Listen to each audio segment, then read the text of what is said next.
안녕하세요. 사연에 빠지다의 DJ 민영입니다. 오늘도 두 가지 사연 준비되어 있으니 끝까지 함께 해주시고요. 구독과 좋아요 버튼도 눌러주세요. 그럼 오늘의 사연 함께 시작해 볼게요.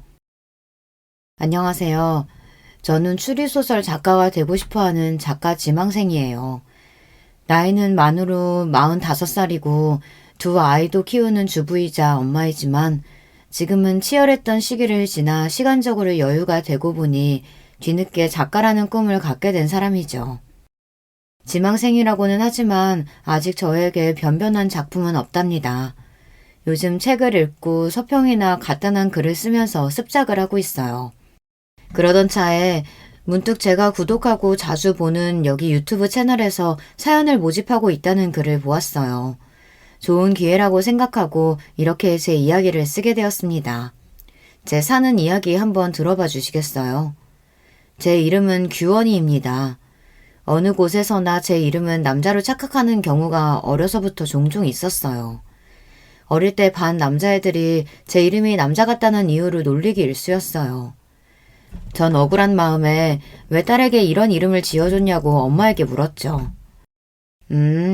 아빠가 아들을 많이 바라셨는데 태어난 네가 딸인 거 알고도 중성적인 이름을 지어주신 거야. 이렇게 말씀하셨어요.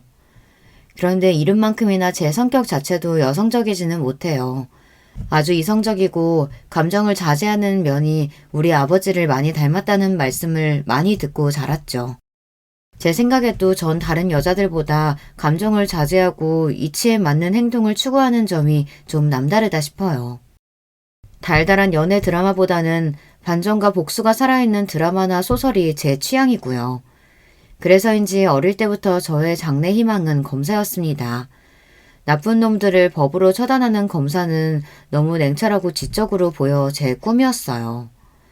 우리 아버지는 사회학과 대학 교수셨는데요. 어린 저에게 판검사가 딱 어울린다면서 제 꿈을 지지해 주셨습니다. 아버지는 완벽주의적 성격을 가진 분이셨어요. 우리 집은 이런 아버지 때문에 늘 먼지 하나 없이 반질반질하고 청결한 상태를 유지했고 전 어디서나 사람들 앞에서 항상 예의 있고 반듯한 모습으로 있어야 했어요.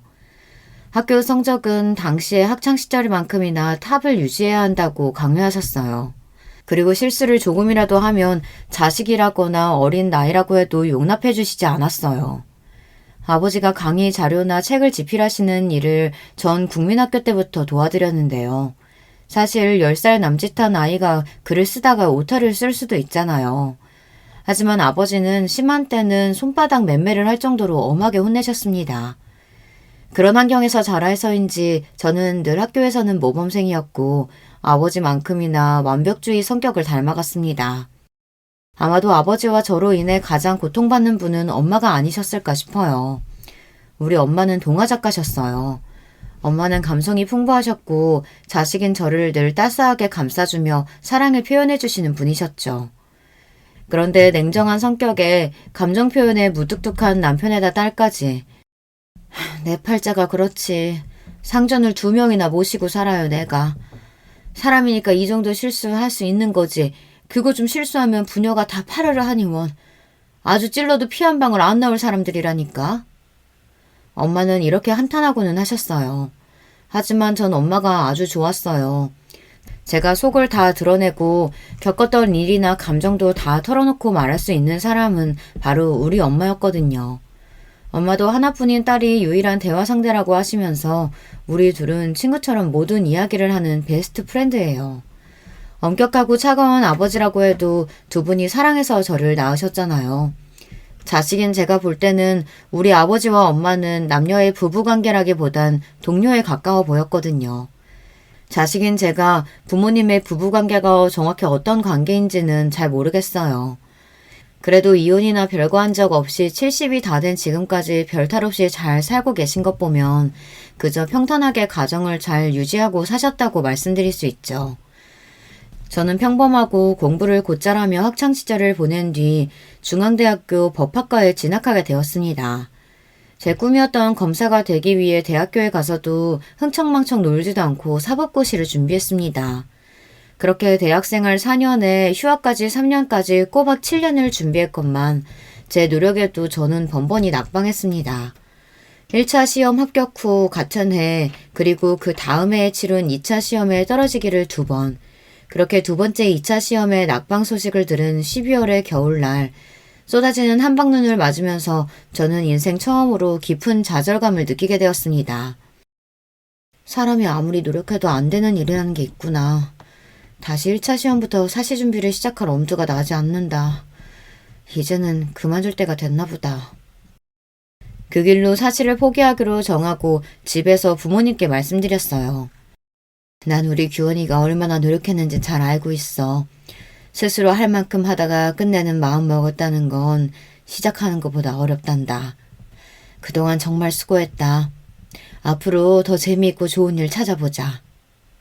이렇게 제 얼굴을 쓰다듬으며 격려해 주시는 엄마와 달리 우리 아버지는 결과는 아쉽지만 수고했구나. 한마디를 하시고 서재에 들어가셔서 그날 저녁밥도 거르셨습니다. 아마 저만큼이나 아빠는 제 꿈에 거는 기대가 크셨고 그만큼 실망을 하셨을 거예요. 오랜 꿈을 접고 나서 대학교도 졸업한 마당에 무엇을 해야 하나 특별히 할 일을 잡지 못하고 시간을 보내고 있었어요. 그러다 보니 제 나이가 어느덧 28, 홍기에 들어서자 아버지는 제 신랑감으로 점찍어 온 남자가 있다고 했습니다. 그는 아버지의 휘문교교 동창으로 절친한 친구분의 둘째 아들로 중견기업에 다니고 있는 능력 있는 인재라고 아버지는 소개하셨어요. 결혼하지 않고 살 생각은 해보지 않았고 사귀는 남자나 마음에 담아둔 남자도 없었기 때문에 굳이 아버지의 제안, 아니 강요를 거절할 이유는 없었습니다. 단지 어른들의 집안끼리 남녀가 만난다는 사실이 좀 구닥다리 같아서 창피했다는 점 빼고는 말이에요. 어쨌든 어른들끼리 정하신 날짜에 전 단정한 정장을 입고 워커힐 호텔로 갔습니다. 약속한 1시에 늦지 않기 위해 집에서 1시간도 안 되는 가까운 거리이지만 더 일찍 나선 저는 택시를 타고 가던 길에 문자 한 통을 받았습니다. 그 문자는 만나기로 한 맞선남이 보낸 것이었어요. 안녕하세요. 오늘 만나기로 한 최영훈이라고 합니다. 죄송해서 어쩌죠. 급한 회사 일이 생겨서 지금 회사에 있습니다. 원래 만나기로 한 워커힐 호텔 말고 종로의 썸데이 카페에서 봐도 될까요? 전 약속을 중요시하고 특히 시간 약속은 강박에 가까울 정도로 정확하게 챙기는 성격이라 이때부터 맞선남에 대한 첫인상은 좋지 않았습니다.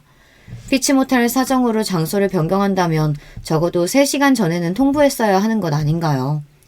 불쾌한 마음을 참고 행선지를 종로로 바꿔서 갔습니다. 카페에 가보니 맞선남은 이미 와서 저를 기다리고 있었어요. 저를 보자마자 자리에서 일어나서 허리를 굽혀 꾸벅 인사를 했습니다. 여기까지 오시게 해서 이거 초면에 실례가 많았네요. 최영훈이라고 합니다. 저희 아버지 친구분의 따님이시라고 좋은 이야기 많이 들었습니다. 네, 만나서 반갑습니다.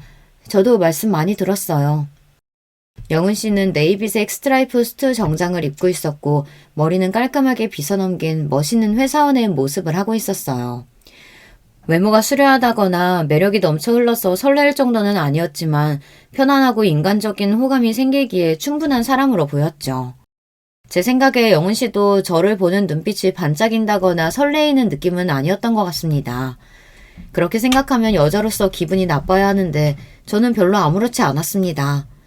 왜냐면 그 남자와 제가 애정이 샘솟아서 사랑으로 결혼하는 건 아니잖아요. 쇳덩이처럼 쉽게 뜨거워지고 쉽게 차가워지는 그런 사람도 그런 사랑도 제 스타일이 아닙니다. 남편은 저와 대화하면서 점점 제 이야기에 귀를 기울였어요. 아마 그 사람도 별 기대 없이 나왔는데 제가 파트너감으로 나쁘지 않았다는 계산을 했던 것 같아요. 저는 설립한 지 60년이 넘은 식품 제조회사 만나기업에 다니고 있습니다. 나이는 32이고요. 올해 막 과장으로 승진했습니다. 아, 초고속 승진이시네요. 32의 나이에 과장이면 빠른 편 아닌가요? 네, 입사 동기들 중 가장 빠르죠. 하지만 저는 여기에 만족하지 않습니다. 우리 아버지는 같은 기업에서 상무까지 지내시고 은퇴하셨지만요. 전 반드시 CEO 대표까지 달고 말 거예요. 이렇게 말하는 영은 씨의 말에서 강한 야망을 엿볼 수 있었어요. 남자가 그 정도 배포를 갖고 어떤 큰일을 할 수 있다면 제 남편감으로 괜찮겠다고 생각했죠. 하지만 더불어서 왠지 그는 서툴고 치밀하지는 못한 성격이라고 생각했습니다. 자신의 능력을 과시한다며 이야기하는 회사에서의 무용담을 잘 들어보면 짜임새가 좀 부족했고 거짓이 아닐까 싶은 부분들이 보였어요. 규원 씨는 제가 만나본 여자분들과 좀 다르게 느껴지네요. 뭐랄까 아주 차분하고 사람을 꿰뚫어보는 듯한 카리스마가 있어요. 나중에 아이들 교육 잘하는 좋은 엄마 되실 것 같아요. 영은 씨와 만난 자리에서 우리는 서로 인간적인 호감을 느꼈고 그 이상의 불꽃 튀는 이성 간의 사랑은 느끼지 못했습니다. 하지만 결혼하기로 이미 어른들끼리 마음을 먹고 만들어진 자리였고 내 감정과는 별개로 결혼은 진행되겠구나 하고 생각했습니다. 하지만 제 착각이었던 걸까요? 의외로 영훈 씨는 그날도 그 다음날도 저에게 애프터 신청을 하지 않았습니다. 그렇게 여러 날이 지난 어느 날 아버지는 다음 주 주말에 상견례를 할 테니 준비하라고 말씀하시는 거예요. 아니 이런 법이 어디 있나요? 한 번 맞선 본 남자와 다음 약속이 상견례라니. 여러분은 이해가 되시나요? 아버지, 그 남자와 한 번 만났을 뿐이고 심지어 그 뒤로 애프터 신청도 없었고 우리 연락한 적도 없어요. 그런 사람과 바로 상견례라니 이건 납득이 안 되네요. 넌 그 남자가 싫으냐? 싫고 좋고의 말을 할 수 없을 정도로 모르는 사이예요. 모르는 사람과 어떻게 결혼 이야기를 하며 상견례를 할 수 있어요. 싫은 게 아니면 결혼해도 문제될 거 없지 않느냐. 너희들은 이미 결혼 예정하고 만난 것이니 상견례 한 뒤에 얼마든지 데이트하면 되는 일이고. 아버지의 말씀에 이상하게도 반박할 말이 없었습니다. 이럴 줄 알았으면 고시 공부하지 말고 연애라도 실컷 해볼 걸 처음으로 후회가 되었어요. 그렇게 그 맞선 남과의 두 번째 만남이자 상견례를 하게 되었어요. 우리 아버지와 영은 씨 아버지는 처음 만나자마자 부둥켜 안고 반가워할 만큼 가까운 사이였어요. 과거에 한 약속대로 우리가 사돈을 맺게 된다면서 참 좋아하셨죠. 하지만 상견례 분위기는 마치 이상한 연극과 같았죠. 가장 친하고 이 분위기를 주도해야 할 결혼 당사자인 저와 영은 씨는 뻘쭘하게 앉아서 간간히 가벼운 이야기만 서로 나누었어요. 그날 잘 들어갔죠? 미안해요. 제가 연락을 드렸어야 했는데 요즘 회사 일이 너무 바빠서 말이죠. 괜찮습니다. 다 큰 성인인데 당연히 잘 귀가했죠. 네. 그런데 취미는 어떻게 되세요? 독서요. 어쩐지 규원 씨 이미지가 지적이라서 그런 취미일 것 같았어요. 주로 어떤 책 읽으세요? 추리소설이나 범죄소설 좋아해요. 스티븐 킹이나 히가시노 게이고 아세요? 이렇게 결혼할 당사자가 하는 대화라는 게 처음 만난 사람같이 낯선 거였어요. 헌데 서로 낯설어야 할 양쪽 아버님들은 야 이 자식아 해가면서 너무 친밀하고 화기애애한 분위기였어요. 거기에 어머님들은 딱히 어찌할 바를 모르며 음식만 드시거나 어디 눈둘 데도 없이 불편해하셨습니다. 특히 영훈 씨 어머님은 정말 이상한 반응을 보이셨어요. 일단 저를 처음 보시자마자 그분은 얼어붙어 계셨죠. 그리고 쭉 찢어진 눈으로 한참을 제 아래의 위를 살펴보시고는 기가 차했습니다. 자신의 남편과 우리 아버지, 어머니를 모두 뚫어져라 보곤 자신의 감정을 억누르는 듯 했어요. 이후 인사하는 제 목소리를 듣고도 잠깐 멈칫하더니 불안한 반응까지 보였습니다. 저는 이분이 오늘 어디가 아프신가 싶어서 어디 불편하신가요? 말씀 주시면 도와드릴게요. 됐어요. 처음 만난 예비 며느리에게 과하게 쌀쌀맞은 반응이었습니다.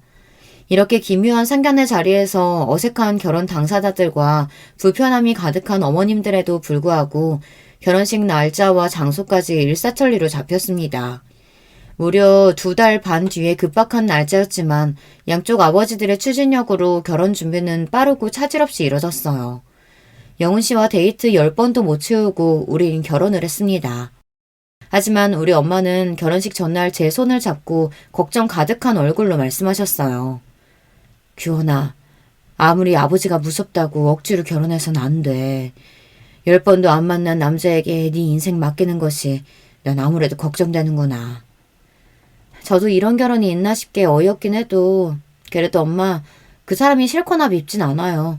인간적인 호감도 있으니 잘 살아볼게요. 너무 걱정 마요. 아니, 영훈이보다도 그 집 엄마 말이다. 상견례 때 봤을 땐 인상이 너무 아니더라. 반응도 좀 이상했고 말이야. 가뜩이나 시댁에서 시모 자리는 중요한데 그때 너를 보는 눈빛하며 말투가 마치 원수 보듯 한 게 말이지. 내 딸을 그런 집에 보낸다는 게 난 너무 꺼림칙하다. 번갯불에 콩 구워 먹듯 한 결혼이었지만 엄마의 걱정과 달리 결혼 생활은 평온했습니다. 전 남편이 회사에 간 사이 오전에는 집안일을 해놓고 오후에는 도서관에 가서 남편이 부탁한 자료를 찾고 검토해서 요약까지 해놨어요. 그리고 제가 좋아하는 책을 보다 근처 카페에 들려서 음악을 들으며 커피 한 잔을 하고 집에 돌아옵니다. 남편의 저녁 준비를 하다가 남편이 집에 오면 같이 저녁을 먹고 하루의 이야기를 하다 같이 잠이 듭니다. 이런 전업주부 생활이 전 안 맞는 옷과 같을 줄 알았는데 의외로 재미있고 마음에 평온함을 주는 생활이라 잘 적응하면서 지내고 있었어요. 제가 이해심이 깊고 성격이 무던한 편이라 같이 지내기에 편안하고 회사 일에도 많은 도움을 주고 있다며 남편은 고마워했어요. 남편은 그동안 만난 여자들이 감정 기복이 크고 변덕스러웠는지 저 같은 여자는 처음 본다며 변변히 신기해했습니다. 어느 날 남편 회식 자리에서 후배분이 제게 연락을 했습니다. 최 과장님이 너무 많이 취해서 사모님이 모시러 와주셔야겠다고요. 차를 몰고 종로로 가보니 남편은 인사불성의 상태였고 저는 동료분의 도움으로 남편을 차에 태워 집으로 운전하는 중이었습니다. 남편은 잔뜩 취한 채로 제 손을 잡고 다른 여자의 이름을 부르기 시작했습니다. 소영아 보고 싶다. 미안하다. 그 여자가 누구인지는 모르겠지만 짐작은 할 수 있었어요. 남편이 저와 선을 보기 전에 이야기를 얼핏 들었기 때문입니다. 남편은 소영이라는 여자와 군대 다녀와서부터 사귀었고 많이 사랑하는 사이였다고 해요. 결혼을 약속할 만큼. 하지만 부모님, 특히 아버지께서 소영 씨의 집안에 문제가 많다며 반대하셨다고 합니다. 그리고 정해놓은 혼처를 강요하며 억지로 맞선을 보게 했습니다. 그 맞선녀가 바로 저였고요. 저와 맞선 보러 나갈 때 처음에는 앙심을 품었다고 했습니다.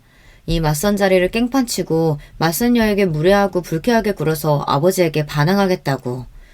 그런데 저를 보고 왠지 그럴 수 없었다고 합니다. 자신의 속을 꿰뚫어보는 듯한 제 까맣고 깊은 눈을 보면 왠지 순한 양이 되는 기분이라고요. 그리고 대화를 할수록 좋은 여자인 것 같은데 괜히 상처 주기 미안했다고 했어요. 하지만 자신의 마음이 정리되지 않았기 때문에 저에게 애프터 신청은 못했다고요. 저는 그렇게 깊은 연애를 해보지 않아 이런 질척이는 관계와 마음을 이해하기는 어려웠지만 남편은 자기 나름대로 속상하고 힘들었을 거예요. 하지만 술에 취해서 다른 여자의 이름을 부르는 건 얄미워서 옆구리를 콱 꼬집어주고 나서 집에 눕혔습니다. 다음날 잠에서 깬 남편이 나 어제 술 먹고 어디 부딪혔어? 옆구리가 너무 아프네 했을 때 혼자 킥킥대고 웃었죠. 결혼생활 1년 만에 첫 아들을 낳았고 1년 뒤에는 둘째 딸을 출산하고 연년생 아기들을 키우면서 저는 많이 바빠졌습니다. 나는 우리 엄마처럼 무한한 사랑을 베풀지는 못할 거라고 생각했는데 아이를 낳아 키워보니 의외로 전 모성애가 강한 여자임을 알게 되었어요. 자식이 먹는 것만 봐도 배부르다. 눈에 넣어도 아프지 않을 만큼 이쁘다. 이런 말이 그냥 하는 말이 아니라 정말 제 심정이 꼭 그랬습니다. 아이들이 하는 일이면 자잘못을 따지지 않고 그저 예쁘고 그저 봐주고 싶은 마음이 가득했으니까요. 냉철한 제가 이럴 줄은 정말 몰랐어요. 출산과 육아는 정말 놀라운 경험인 것 같아요. 그때부터 저의 인생은 아이들뿐이라고 해도 과언이 아니었습니다. 어차피 남편은 회사에서 성공하는 야망을 가진 남자로 평일에는 밤늦도록 회사에 있고 주말에는 윗사람들에게 잘 보이기 위해 그들을 따라 골프며 등산이며 다니느라 바빴습니다. 그리고 이 남자에게는 부성애 같은 것은 없어 보였어요. 우리 아이들과 잘 놀아주거나 교육에 관심을 갖지 않았거든요. 다른 집 여자들은 이런 얘기를 들으면 서운하겠다, 남편에게 바가지라도 긁어봐라 이렇게 이야기했지만 저는 아무렇지도 않았습니다. 이 남자가 가정적이고 애들을 살뜰히 챙길 만한 위인이 못 된다는 것을 임신 초기에 깨달았기 때문이에요. 제가 입덧이 심했던 임신 3개월 때의 일이 생각나네요. 저는 원래 식탐이 없고 평생 소식하던 사람인데 입덧 때는 갑자기 음식이 안 먹히다가 또 갑자기 음식을 한꺼번에 많이 먹는 이상한 경험을 했습니다. 여보, 일주일 동안 음식이 안 먹혀서 물밖에 못 먹었는데 갑자기 오늘 새벽부터 아구찜이 너무 먹고 싶어요. 퇴근할 때 회사 근처 단골집에서 포장해 줄 수 있어요? 남편이 회사에 있을 때 전화해서 이렇게 부탁했어요. 나 오늘 회식이라 안 되겠어. 회식 끝나면 거기 가게 문 닫을걸? 당신이 회식하는 중간에 나가서 포장해 오면 되지 않겠어요? 내가 먹고 싶다기보다는 뱃속에 아이가 먹고 싶은 것 같아요. 자기가 먹고 싶으면서 애기 핑계는. 그냥 참으면 안 돼? 아부쯤이 뭐라고. 모냥 빠지게 회식하는 남자가 중간에 나가서 마누라 걸 사가겠어? 남편은 이렇게 단칼에 거절하고선 그날도 술이 떡이 돼서 밤늦게 귀가했습니다. 남편은 원래 저나 애들을 잘 챙기지 않는 무심한 남자라는 걸 잘 알고 있고 어지간한 일에는 서운해하지도 않는 저였지만 이때는 임신한 때라 그런지 너무하다는 기억이 아직도 있어요. 남편은 그저 열심히 일하고 돈을 벌어오는 가장일 뿐 남편의 역할도 아버지의 역할도 잘 하지 못한 사람이었습니다. 그리고 사실 남편이 회사에서 일하는 성과의 절반은 제 몫이라고 생각합니다. 남편이 회사에서 CEO까지 오르겠다는 야망에 비해서 가진 능력은 부족한 사람이었어요. 머리를 잘 굴려서 전략을 갖고 계획적으로 일을 하지도 못했고 사람들을 카리스마 있게 통솔하는 능력도 없는 사람이니까요. 제가 생각했을 때 유일한 능력은 눈치가 빠르고 윗사람들에게 자신을 숙이고 아부를 잘한다는 것일까요? 물론 이것도 회사에서 성공하는 데에는 중요한 덕목입니다. 하지만 그 사람의 부족한 전력이나 사람들을 관리하는 부분은 전적으로 제 도움이 컸습니다. 덤벙거리는 성격 탓에 회사에 기일 내에 보고하고 제출해야 할 서류를 종종 잊는 일이 많았습니다. 신혼 때는 그런 남편의 심부름으로 자주 회사에 가야 했어요. 이젠 아예 제가 회사의 중요한 서류는 따로 제 USB에 복원하거나 클라우드 공용 서버에 넣어놓고 있다가 남편이 필요할 때마다 바로 회사 메일로 전송해 주었습니다. 남편은 문서를 카테고리별, 날짜별, 중요도 순으로 정리하는 법도 몰라서 제가 다 정리해서 자료를 관리하고 있을 정도였으니까요. 오래된 중요한 자료는 남편 스스로 찾지도 못하고 제가 찾아주어야 했습니다. 정말 비서가 따로 없죠. 남편은 결혼할 당시 이미 초임 과장 직급이었어요.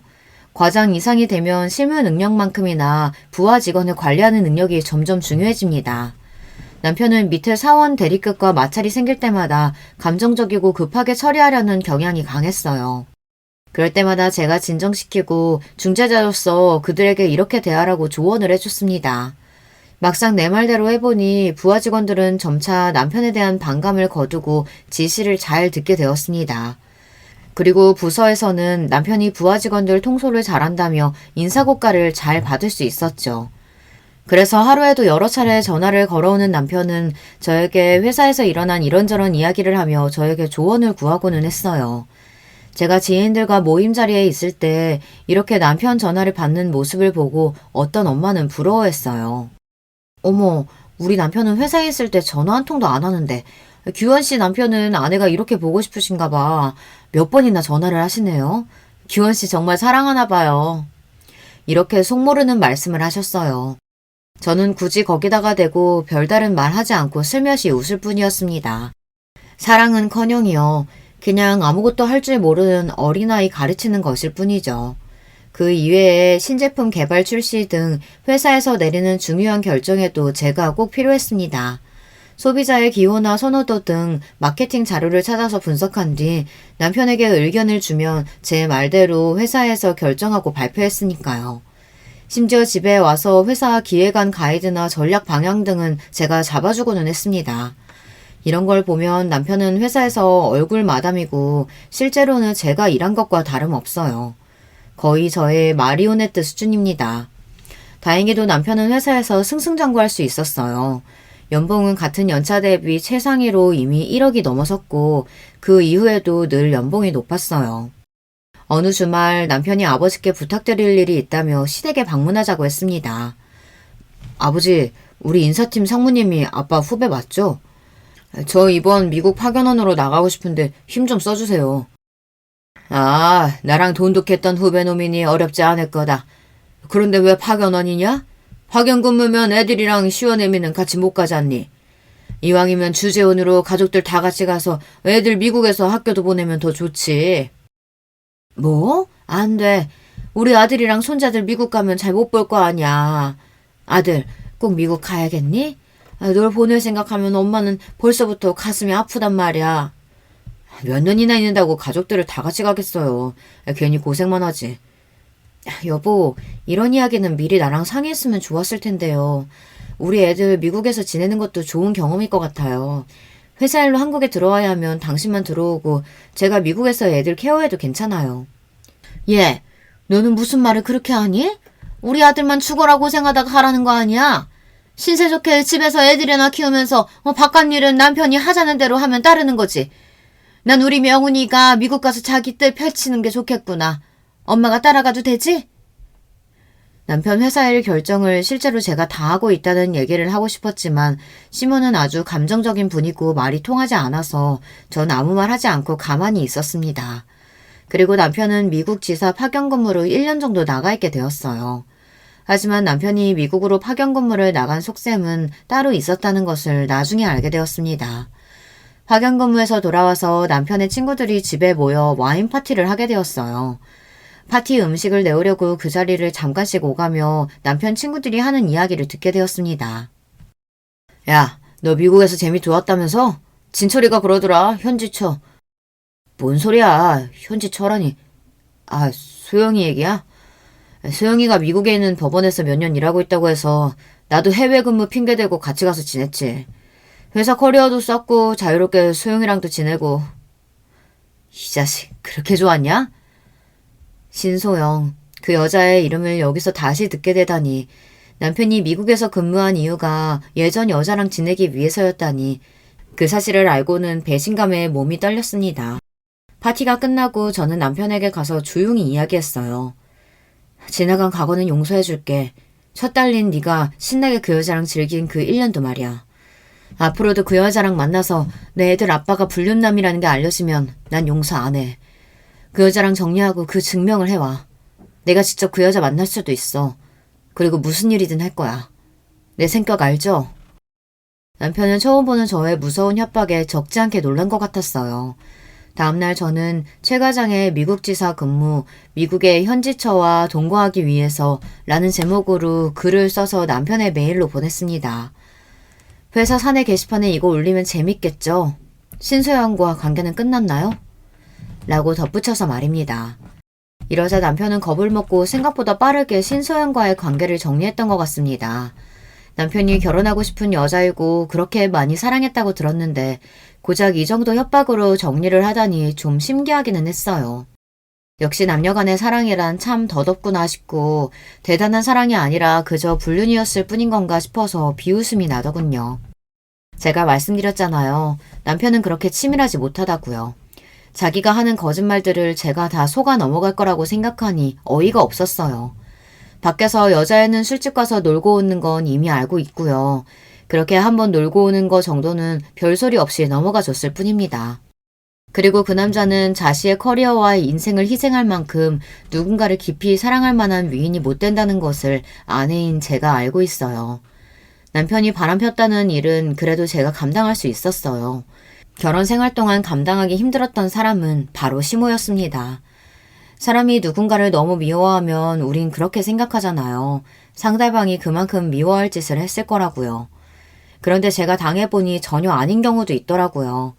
시모는 그냥 저를 처음 봤을 때부터 못 볼 것을 본 것처럼 놀라고 소름끼쳐 했습니다. 제가 입을 여니 더욱 저를 뻔히 쳐다보면서 그냥 제가 싫다고 하네요. 학벌도 집안도 성격에 문제가 있어서가 자신에게 뭘 잘못해서가 아니고 그냥 싫다고 하니 당하는 당사자로서 미치고 팔짝 뛰겠더군요. 그리고 감정미복이 널뛰고 저만 보면 히스테리를 부리니까 저는 시모를 대하는 일이 너무 어렵고 힘들었습니다. 어머님, 이번 돌아오는 생신 때는 뭐 드시고 싶으신 거 있으세요? 너 입은 옷 그게 뭐니? 네가 그런 화사한 핑크색이 어울린다고 생각하니? 아휴, 꼴 사나워서 못 보겠네.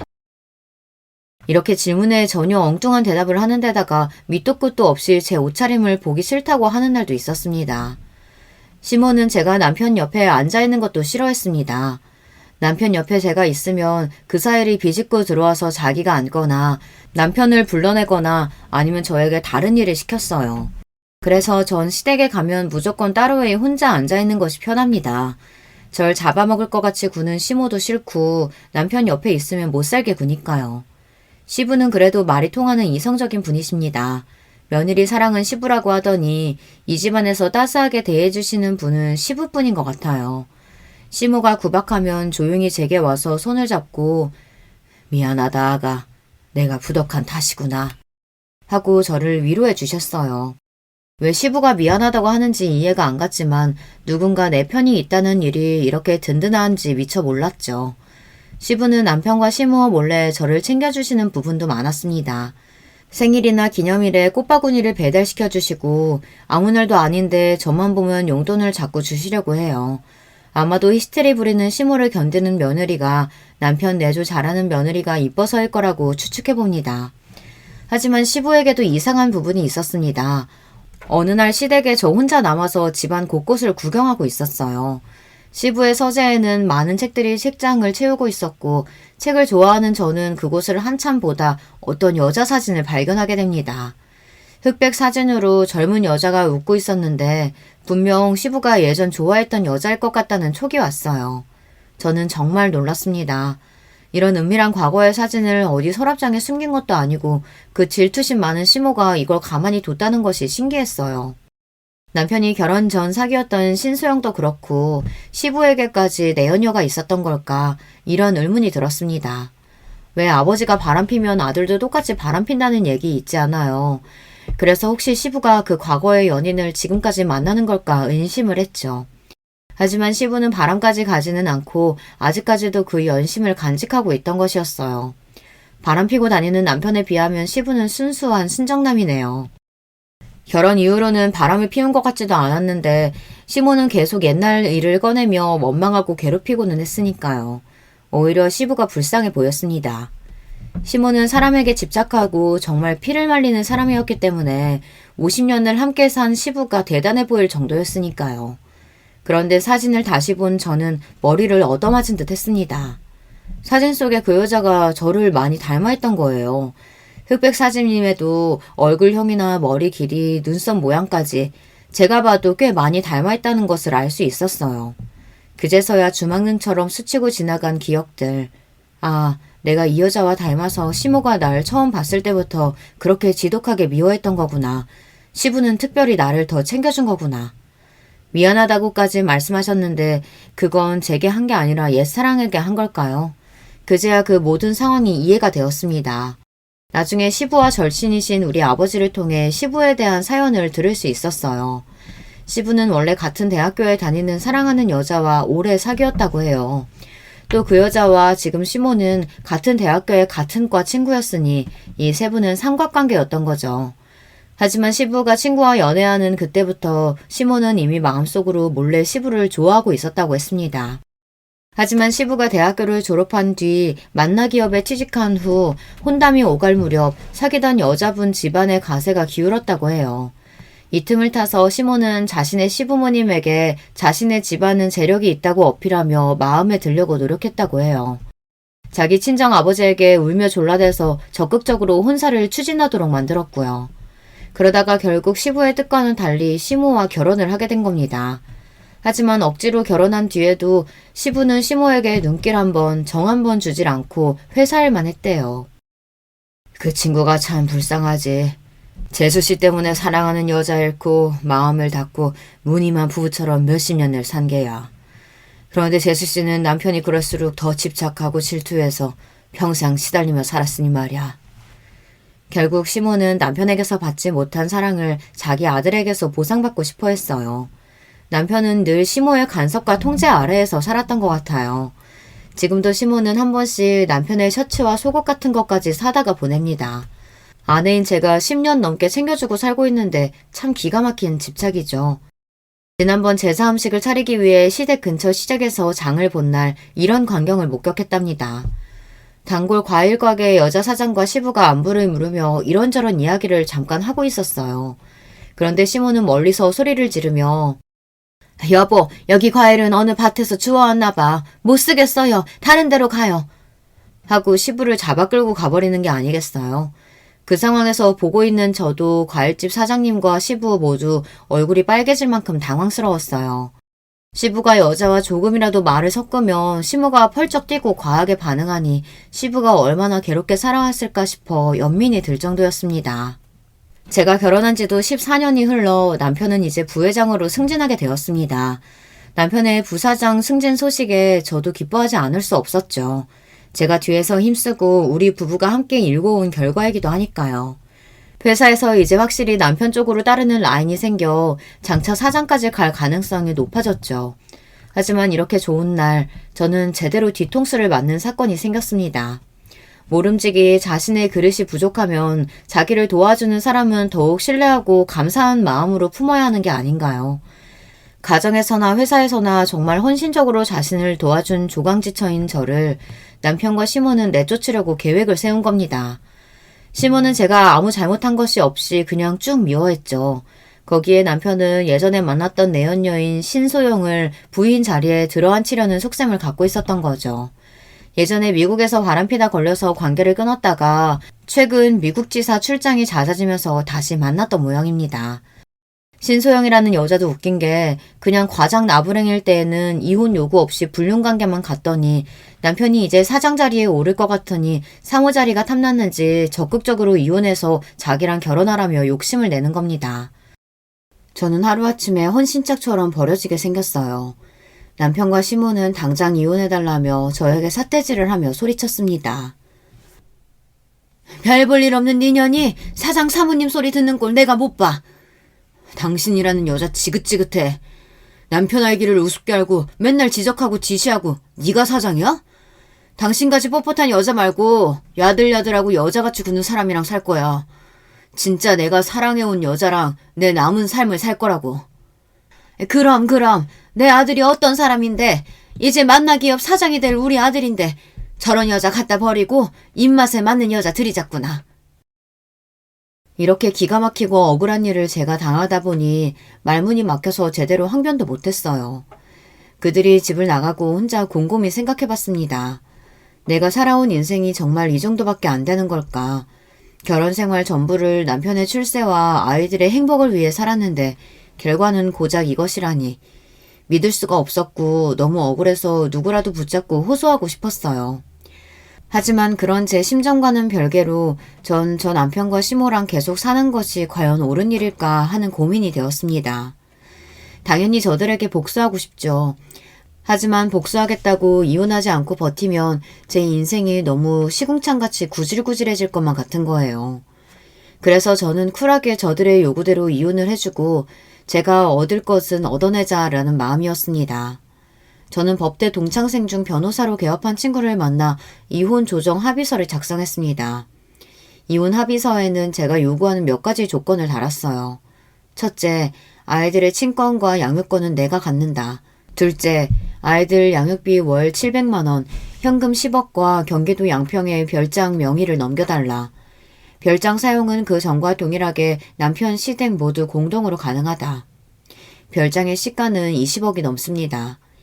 셋째, 남편은 어느 누구와 만나서 동거하든 상관없지만 법적인 혼인 및 결혼을 하게 될 때에는 아이들의 친권자이자 양육자인 저의 동의를 얻어야 한다.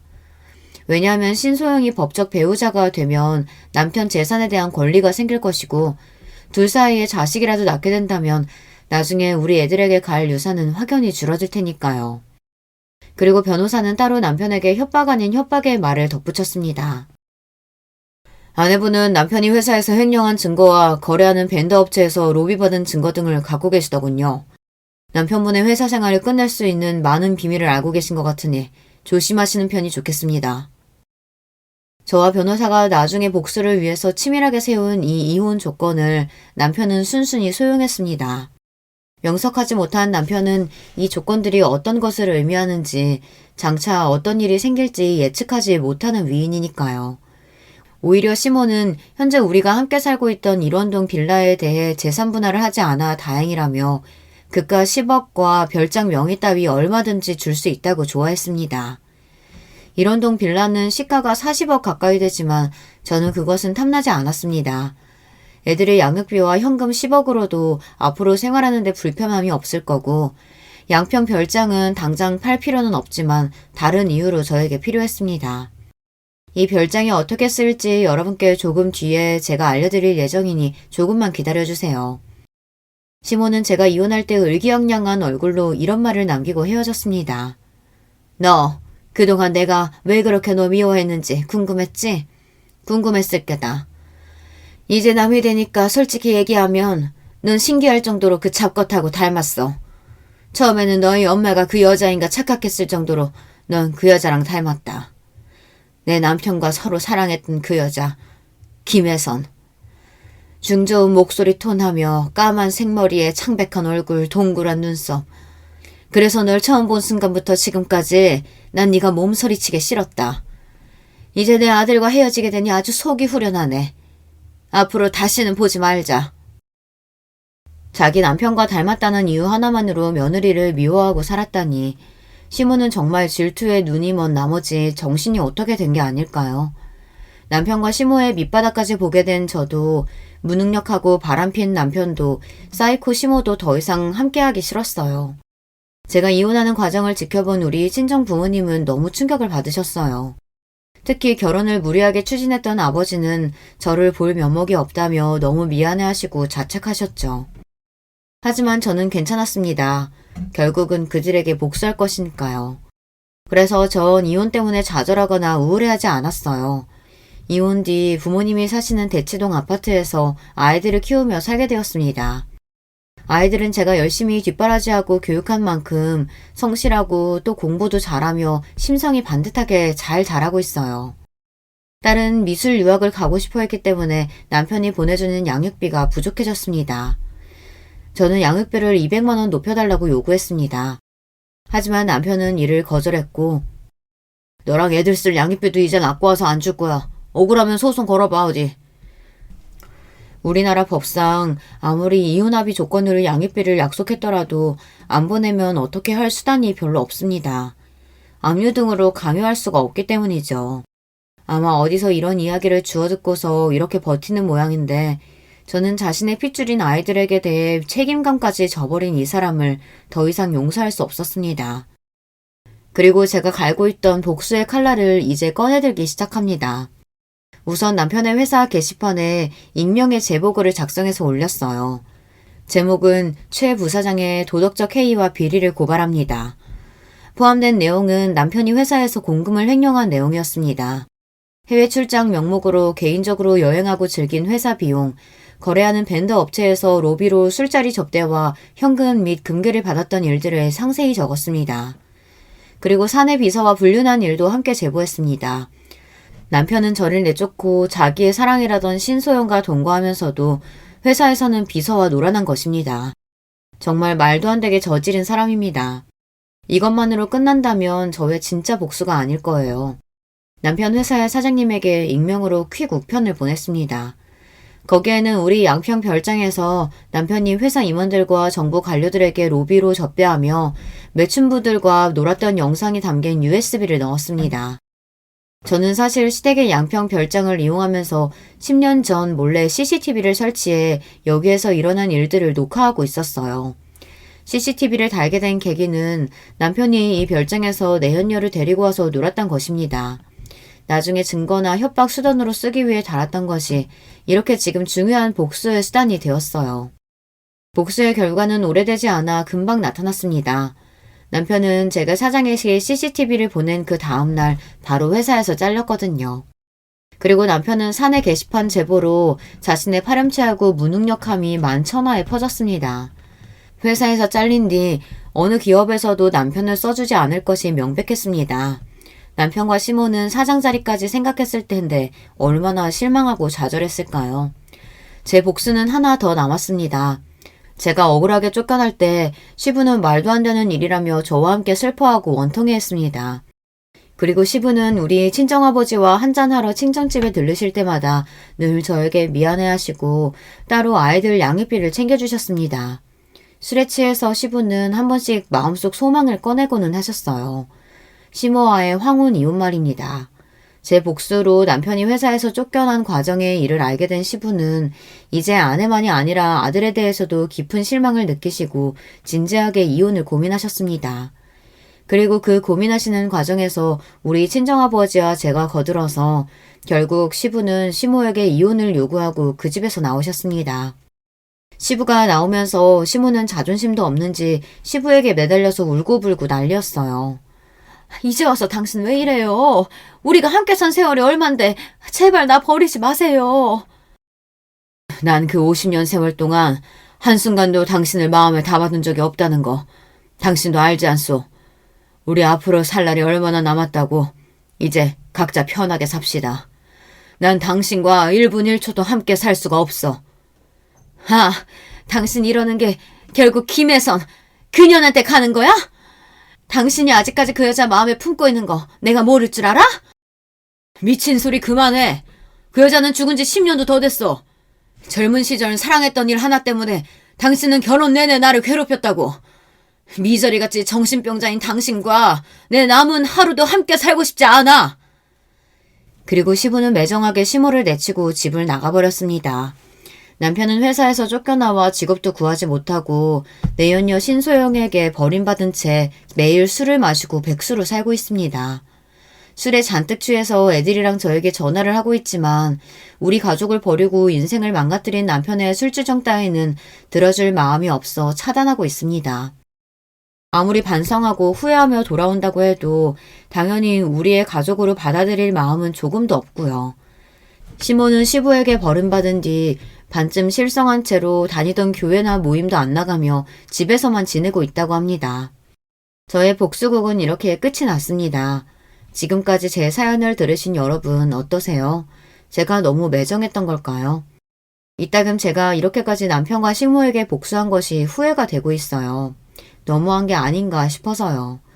하지만 아무 잘못 없이 하루아침에 내쳐진 저와 부모의 이혼으로 상처 입을 아이들을 생각하면 제가 한 복수는 통쾌했고 나쁜 인간들에 대한 벌이라는 생각도 들어요. 제가 쓴 글을 봐주신 여러분께 깊은 감사의 말씀을 드리며 전 여기에서 이야기를 마쳐볼까 합니다. 들어주신 모든 분들 안녕히 계세요. 여러분, 두 번째 사연 시작하기 전에 좋아요, 구독 꼭 눌러주실 거죠? 그럼 두 번째 사연 바로 시작합니다. 안녕하세요. 저는 결혼 7년차 평범한 40대 가장입니다. 저희는 5식구인데요. 쉴 틈 없이 사고를 치는 첫째 아들과 아직은 아빠가 제일 좋다는 둘째 딸, 그리고 사랑하는 아내와 그런 아내를 키워주신 장모님, 이렇게 지내고 있죠. 장모님께서 저희와 함께 지내게 되신 것은 최근입니다. 정말 말도 안 되는 일이 저희 가족에게 있었거든요. 저는 한창 사춘기를 겪어야 했던 중2 때 부모님을 교통사고로 잃었습니다. 두 분은 출장을 다녀오시는 길에 중앙선을 넘어온 음주운전 차량 때문에 사고를 당하셨죠. 외동이었던 저는 고모의 손에 맡겨졌습니다. 고모와 고모부 그리고 사촌들은 정말 좋은 사람들이에요. 저에게 진심으로 잘해주셨죠. 저를 가족으로 받아주셨고 그만큼 많이 아껴주셨습니다. 하지만 당시 사춘기를 심하게 겪던 저는 아무도 눈치 주는 사람이 없었는데도 죄 지은 사람처럼 항상 자신감 없는 모습으로 다녔습니다. 사촌들이 저에게 신경 써주면 써줄수록 움츠러들었는데 지금 생각하면 참 바보 같았다 싶었어요. 대학에 입학하면서 저는 고모집을 나왔습니다. 독립을 했어요. 학교를 다니면서 아르바이트를 통해 학비를 벌었죠. 솔직히 연애는 생각도 못했어요. 제게는 그것보다도 중요한 것들이 더 많았거든요. 군대를 다녀오고 복학을 했을 때 지금의 아내는 신입생이었어요. 처음엔 선배와 후배 사이였는데 어느 순간인가 그녀에게 호감이 생기더라고요. 저와는 다르게 유쾌하고 밝은 에너지가 가득했거든요. 그래서 고백을 했고 우리는 연인이 됐어요. 저는 그녀와 결혼까지도 생각했지만 과연 우리가 결혼을 할 수 있을까 저는 늘 그게 마음에 걸렸어요. 저는 부모님도 형제도 없는 외톨이였고 가진 것이라곤 저 하나뿐인 사람이었으니까요. 그런데 처음 인사를 드리러 간 날 그녀의 어머니께서 저를 너무나도 반갑게 맞이해 주시더라고요. 먹는 모습이 정말 복스럽네. 우리 애들은 뭘 먹어도 깨작거려서 음식 해주는 재미가 없거든. 정말 맛있습니다. 어떻게 만드셨는지 레시피가 궁금할 정도예요. 어머, 말도 어쩜 이렇게 이쁘게 할까? 어머님께서는 식사 시간 내내 반찬을 권해주시면서 저를 챙겨주셨어요. 그리고는 저에 대해서 들은 것이 아무것도 없다고 하시며 이것저것 궁금한 것들을 물어보셨죠. 그런데 부모님에 관해서는 단 한마디도 하지 않으시더라고요.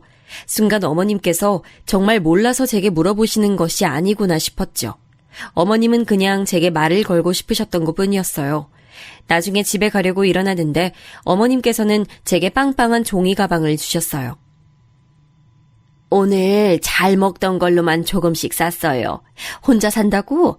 너무 음식 많으면 괜히 상하기만 할 것 같아서 한두 번 먹을 정도로만 챙겼으니까 가져가서 먹어요. 아닙니다. 이렇게까지는.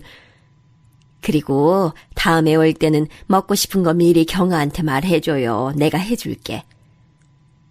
엄마 그러지 마. 오빠가 부담스러워하잖아. 이걸 뭐하러 줘요. 그녀는 제 손에 들린 종이 가방을 어머님께 돌려주며 괜히 한 소리 하더군요. 순간이지만 어머님의 얼굴에 잠깐이지만 섭섭함이 지나가는 게 보였어요. 찰나였지만 어릴 때부터 가족 표정을 살피는 습관이 남아있던 제 눈엔 너무 잘 보였죠. 아닙니다. 감사하게 받겠습니다. 오빠, 엄마가 괜히 그러시는 거야. 굳이 신경 쓰지 않아도 돼. 나 주셨는데 왜 네가 그래. 가져갈 거야. 어머님은 제 말에 활짝 웃으시면서 제 손을 꼭 잡아주셨어요. 그러면서 천천히 토닥이시며 말씀하셨죠. 다음엔 우리 말 편하게 해요. 어머니라고 불러주면 더 좋고. 네, 어머니. 제 대답이 마음에 드셨는지 어머님께서는 저를 꼭 안아주시면서 반찬 떨어지면 꼭 놀라오라고 하셨죠. 그렇게 예비 처가를 나서면서 저는 손에 담긴 어머님의 마음이 너무나도 감사하면서 행복했어요. 찾아뵙기 이전에는 제 상황에 괜히 마음이 무거웠는데 말이죠. 그 뒤로 저는 몇 번이고 그녀의 집에 초대를 받았어요. 어머님께서는 제 생일이나 저희 부모님 기일에도 저를 집으로 불러주셨죠. 독립하고 난 이후 그렇게 즐거웠던 생일은 처음이었던 것 같았어요. 부모님께서 살아계실 때처럼 제가 좋아하는 음식들이 가득한 밥상에서 준비된 케이크에 나이만큼 초를 꼽고는 불을 붙였죠. 고모 집에서 있을 때도 생일은 챙겨주셨지만 가족끼리 케이크 촛불은 생각도 안 했거든요. 이건 사위가 아니라 아들이네, 아들. 그러니까 이러다 우리 자리 뺏기겠어. 엄마, 어떻게 우리 다 오빠를 더 좋아하는 것 같아. 몰랐니? 너희 백을 데리고 와봐라. 내가 봤구나. 와, 말이 심하네. 어떻게 그래, 엄마? 예비 처남은 식탁에 자기가 좋아하는 음식이 하나도 없다고 우는 척을 하면서 투덜거렸어요. 그 모습에 자리에 앉은 사람들은 모두 다 빵 터지고 말았죠. 그렇게 저희는 가족들의 축복을 받으면서 결혼식을 올렸어요. 아내는 분가를 원했지만 저는 꼭 어머님을 모시고 살고 싶었어요. 회사도 가깝기도 했지만 어머님과 함께 지내고 싶었거든요.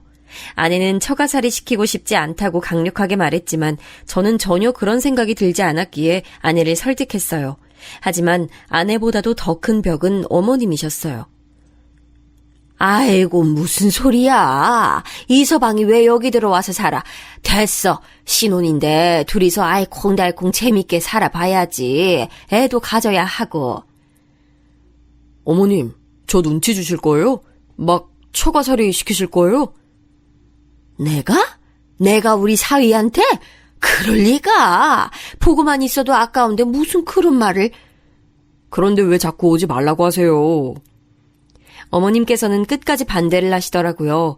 그래서 저희는 마침 처가가 있는 아파트 같은 라인에 빈집이 있기에 그곳을 신혼집으로 정했죠. 아내는 이게 무슨 경우냐고 한참을 웃었지만 그래도 싫은 눈치는 아니었어요. 어머님께서도 그렇게까지 하는 거냐고 웃기만 하셨죠. 신혼여행을 다녀오고 나서 저희는 각자의 생활을 시작했어요. 결혼해서 달라질 것이라고 생각했던 것에 비해서 저희는 크게 변한 것이 없었어요. 아침은 가볍게 먹고 저녁은 항상 처가에 들려서 먹고 왔죠. 이럴 거면 그냥 여기서 살아. 무슨 밥을 맨날 먹으러 와? 엄마, 식비 받아, 식비. 너도 안 내는 식비를 왜 우리 사위가 내야 돼? 넌 어디 엄마한테 식비 준 적 있니? 처남, 걱정 마. 당연히 식비 드려야지. 아이고 너도 그 돈으로 우리 사위 점심이나 든든히 먹어. 어머님 밥이 너무 맛있어서 다른 건 들어가지도 않아요. 아내는 왜 이렇게 넉살이 좋아졌냐고 혀를 내둘렀어요. 연애할 때는 전혀 몰랐던 모습이라고 하면서 제 옆구리를 푹 찔렀어요. 오빠, 적당히 먹어. 이러다 배 나오겠다. 어머니, 저 배 나왔어요? 이렇게 말랐는데 배는 무슨 많이 먹는 것도 아니구만. 괜히 먹는 걸 가지고 그런다. 어머님께서는 보기 좋게 잘 먹는데 구박한다고 아내에게 잔소리하시고는 제 앞으로 반찬을 더 챙겨주셨어요. 처남은 온몸을 부르르 떨면서 닭살 돋는다고 무슨 이런 장모사위 관계가 있냐고 말했죠. 저는 그런 처남의 말에도 기분이 좋았어요. 어머님께서는 괜한 질투라고 말씀하시면서 웃기만 하셨죠. 저희 가족은 정말 행복한 시간들을 보내고 있었어요. 물론 항상 좋을 수만은 없었죠. 그녀와 심하게 싸우기도 했고 그런 날은 둘 다 어머니께 불려가 몇 시간이고 잔소리를 들어야 했습니다. 하지만 그런 순간도 전 좋았어요. 그런데 저희 가족에게 먹구름이 끼기 시작한 것은 처남이 결혼을 하면서부터였어요. 대학원에 진학해서 한창 학교를 다니고 있는 처남은 결혼할 여자가 있다고 하면서 여자를 데려왔어요. 첫인상은 엄청 무뚝뚝하고 까다롭겠구나 싶었어요. 애교 많고 다정한 처남과는 상극이라고 생각했는데 둘이 함께 있는 모습을 보면 그건 또 그거대로 잘 어울리더라고요. 학교 동기라고 했는데 마찬가지로 대학원을 다니고 있다고 하더군요. 저는 솔직히 반대했습니다. 무슨 직장에 있는 것도 아니고 대학원생도 학생 아닙니까? 그런데 결혼을 해서 생활은 어떻게 하려고 하는 건지 무모하다는 생각이 들었죠. 아내 역시 저와 같은 생각을 하고 있었어요. 그녀는 생활비도 스스로 벌어본 적 없으면서 무슨 결혼이냐고 펄쩍 뛰었죠. 하지만 곧 처남댁이 아이를 가졌다는 소리에 저도 아내도 어쩔 수 없구나 싶었어요. 그렇다고 아이를 지우라고 할 수도 없는 노릇이잖아요. 어머니도 아직 결혼은 이르지 않느냐고 하시다가 아이 이야기에 그 말씀이 쏙 들어가셨죠. 아직 아무것도 없는 두 사람은 자연스럽게 어머니 집에 들어와서 사는 것으로 이야기가 됐어요. 처남댁도 아이를 낳고 나면 다시 학교로 돌아갈 생각이라고 하더군요. 결국은 아이를 키우고 케어하는 것을 전부 어머니께서 해야 하는 상황으로 흘러가게 됐어요. 아내는 처남을 불러서는 대학원을 졸업하면 연구소든 어디든 취직해서 독립을 하라고 강력하게 말했어요. 처남은 당연히 발끈했죠. 엄마도 아무 말 없는데 왜 누나가 그래? 엄마가 말씀 안 하시니까 내가 하는 거지. 그리고 엄마가 그런 말씀 하시겠니? 아, 진짜 누나. 안 그래도 머리 복잡한데 누나까지 나서서 이럴 거야? 뭐? 이게 뭘 잘했다고? 아내와 처남은 이야기 시작부터 서로에게 으르렁거리며 언성을 높였어요. 저는 우선 두 사람에게 진정하라고 하고는 처남을 보며 말했어요. 처남, 결혼하고 나면 이제 성인이잖아. 아이가 태어나는 일은 좋은 일이지만 아무리 그래도 처남도 처남댁도 그렇게 학교로 가면 아이를 키우는 일은 전적으로 다 어머니가 챙기셔야 하는데 어머니 연세도 생각해야지. 그건 저도 알죠. 그만큼 저희도 신경 쓸게요. 설마 엄마한테 애 맡기고 나 몰라라 그렇게 할 리가 있겠어요? 그리고 말이 나왔으니 하는 건데요. 매형도 맨날 우리 집 와서 밥 먹잖아요. 그거랑 뭐가 달라요? 아내는 철없는 소리 한다고 혀를 차더니 처남의 머리를 쥐어박으며 말했어요. 다르지. 우리는 엄마 집밥 뻔질나게 드나들면서 얻어먹긴 해도 그만큼 엄마한테 해드리잖아. 넌 이 사람이 하는 것처럼 할 수 있어? 처남은 가만히 생각에 빠진 얼굴로 저를 바라봤어요. 아내는 그런 처남을 더 몰아붙이더군요. 네가 분기별로 친구들이랑 여행 다녀오시라고 보내드리기라도 할 거야? 아니면 기분 전환하시라고 공연을 보여드리기를 해? 너 이 사람 반만큼이라도 하고 나서 그런 말을 해. 그건 아직 내가 공부 중이니까. 그러니까 아직 공부 중인데 사고는 왜 치냐고! 아내는 버럭 소리를 지르며 다시 대화를 원점으로 만들었어요. 처남은 그렇게 될 줄 알았냐고 반박했지만 처음에 비하면 많이 소리가 작아졌죠. 아내와 처남의 다툼은 그날도 아내의 승리로 끝이 났습니다. 처남은 공부를 마치는 대로 취직을 해서 독립을 하겠다고 하더군요. 저는 물론 그런 결심도 중요하지만 그 결심만큼이나 결혼 이후 어머니께 잘해드렸으면 좋겠다고 당부했어요. 처남은 잘 이야기하겠다고 했죠. 가족이 늘어난 것은 확실하게 티가 나더라고요. 저녁을 먹으러 가면 평소에 비해서 사람들이 북적거리는 느낌이 새롭게 다가왔죠. 어머니께서는 임신한 처남댁에 입덧까지 챙기시느라 평소보다 더 바빠 보였어요. 처남댁이 입덧이 심한 편이라 저녁을 따로 먹는다고 하더라고요. 그럼 어머니, 밥상을 따로 챙겨주세요? 원래 저 때는 음식 냄새만 맡아도 죽을 것 같은 거야. 나중에 경아 임신하고 나면 잘 봐. 나도 입덧이 심했던 사람이라 경아도 걱정이니까. 저와 어머니가 도란도란 이야기를 나누며 저녁 식탁을 준비하는데 처남댁이 얼굴을 내밀더군요. 아직 입덧이 심하다고 하더니 하얗게 질린 얼굴을 하고 있었어요. 안쓰러울 정도였죠. 저는 처남댁에게 많이 힘드냐고 물었어요. 그러자 처남댁은 얼굴을 잔뜩 일그러진 얼굴에 오만상을 쓰면서 미칠 것 같다고 대답했어요. 기분이 이상해요. 배는 고픈데 냄새만 나면 속이 뒤집힐 것 같고 아랫배도 불편하고 그러네요. 제 몸인데 제 몸이 아닌 것 같아서 자꾸 짜증도 나고요. 진즉에 알았더라면 아니에요. 처남댁은 많이 힘든지 속사포처럼 하소연을 쏟아내다가 화들짝 놀라며 입을 다물었어요. 저는 다음 말이 대충 짐작이 갔지만 못 들은 척했죠. 어머니께서 음식 냄새 나는데 그냥 들어가 있으라고 하자 처남댁은 기다렸다는 듯이 방으로 쏙 들어가더군요. 그 뒷모습을 바라보며 저렇게 어린데 아이를 낳고 제대로 키울 수는 있을까 걱정이 됐어요. 아마도 어머니께서 마음고생을 많이 하실 것 같은 느낌이 들었어요. 어머니 말씀처럼 처남댁의 입덧 시기가 지나갈 때쯤 아내도 임신 소식을 전했어요. 아내가 제게 이제 곧 아빠가 될 것 같다고 말을 해주는데 정말이지 다른 소리는 하나도 들리지 않고 오로지 아내의 축하한다는 말만 귓가에 맴돌았죠. 예상대로 가족들은 다들 뛸 듯이 기뻐해줬어요. 아내는 걱정했던 것보다도 입덧도 먹덧도 없는 편이었어요. 대신 잠이 많아져서 힘들어했죠. 차츰 아내 배가 불러오기 시작할 때쯤 처남댁은 어여쁜 여자아이를 출산했어요. 어머니께서는 첫 손주라 그러신지 기분이 묘하다고 하시더군요. 조리원을 나오자마자 처남댁은 복학을 하고 싶다고 말을 꺼냈어요. 어느 정도 예상은 하고 있었지만 이렇게까지 빠른 복귀를 원할 것이라고는 생각지 못했던 터라 가족들은 너나 할 것 없이 당황했지요. 죄송해요, 어머님. 어머님께 아이 맡겨두고 복학하는 게 이기적이라고 보실 수 있지만 지금 복학하지 않으면 시기적으로 계속 밀릴 것 같아서요. 처남댁은 학위를 빨리 따고 취직을 하겠다고 말하며 의욕을 불태우더군요. 결국 예상했던 것처럼 어머니께서는 황혼 육아를 시작하게 되셨죠. 한 가지 다행인 것은 아내가 몸이 무거워지면서 육아휴가를 내고는 함께 지낸다는 것이었어요. 얼마 후 아내는 튼튼한 남자아이를 출산했어요. 제게 아들이 생긴 것이죠. 어머니께서는 영판 저를 닮았다고 하시면서 눈이며 코며 아빠가 많이 보인다고 말씀하셨어요. 아이를 안아들고 나니 기분이 묘하더군요. 진짜 이 애가 내 아들인가 싶기도 하면서 이렇게 작은 아이를 앞으로 어떻게 키워야 하나 걱정도 됐고요. 하지만 아내는 생각보다 능숙하게 아이를 돌보더라고요. 연습의 결과물이 아니겠냐고 말하며 자신 있어 하는데 저도 웃음이 나더군요. 집에 아이가 둘이 있다 보니 확실히 분위기가 변했어요.